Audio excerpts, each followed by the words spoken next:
ভারত বিদ্বেষের জিগির তুলেই চলেছে বাংলাদেশ, আর সেই আবহেই রাজ্যে গ্রেফতার হচ্ছে একের পর এক জঙ্গি। মুর্শিদাবাদ, দক্ষিণ 24 পরগনার মতো সীমান্তবর্তী জেলা থেকে ইতিমধ্যেই গ্রেফতার হয়েছে আনসারুল্লাহ বাংলা টিম ও তেহরিকুল মুজাহিদিনের মতো জঙ্গি সংগঠনের সদস্যরা। এই দুটি জঙ্গি সংগঠন কতটা মারাত্মক তা একটা তথ্যেই স্পষ্ট হয়ে যায়। আনসারুল্লাহ বাংলা টিম হল ওসামা বিন লাদেনের আল কায়দার উপমহাদেশীয় শাখা, আর তেহরিকুল মুজাহিদিনের জঙ্গি রাজ্যে এসেছিল লস্করে তৈবার হ্যান্ডলারদের নির্দেশে। কয়েকজন জঙ্গি গ্রেফতার হলেও আরও কত লুকিয়ে আছে সেই দুশ্চিন্তা রাতের ঘুম কেড়েছে অনেকের। পাশাপাশি প্রশ্ন উঠছে, এরকম আরও জঙ্গি কি ভারতের অনুপ্রবেশের চেষ্টা চালিয়ে যাচ্ছে?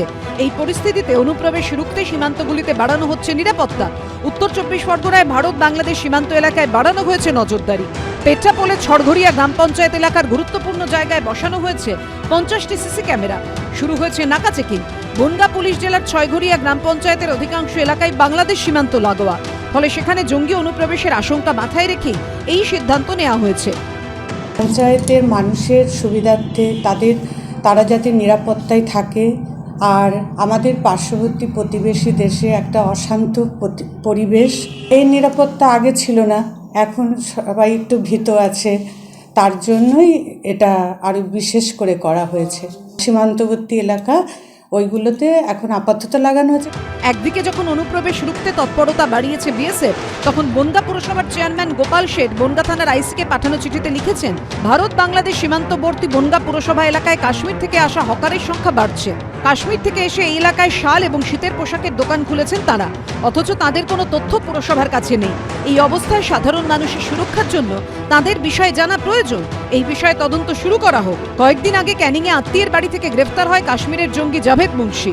পুলিশ সূত্রে জানা যায়, জাভেদের আত্মীয় কাশ্মীরের বাসিন্দা, পেশায় শালওয়ালা। তার বাড়ি ভাড়া নিয়ে থাকছিলেন জাভেদ।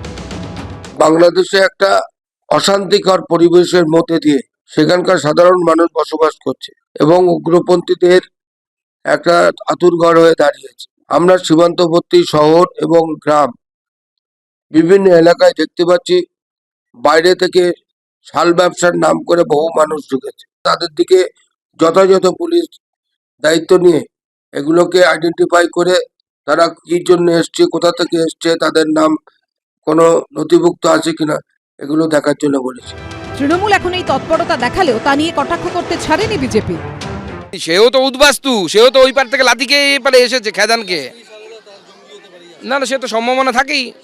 আমি অস্বীকার করবো না, যদি ভালো কাজ করে থাকে আমি ভালো কাজে তাকে আমি বলবো যে ধন্যবাদ ভাই, তুমি ভালো কাজ করেছো। দেশ সবার আগে। অনেকে প্রশ্ন তুলছেন, অনুপ্রবেশের সমস্যা তো আজকের নয়, তাহলে এই তৎপরতা এতদিন দেখানো হয়নি কেন? ভারত বাংলাদেশ সীমান্তের বিস্তীর্ণ অংশ এখনো কাঁটাতারহীন কেন? উত্তর দেবে কে? সমীরণ পালের রিপোর্ট, এবিপি আনন্দ, উত্তর 24 পরগনা।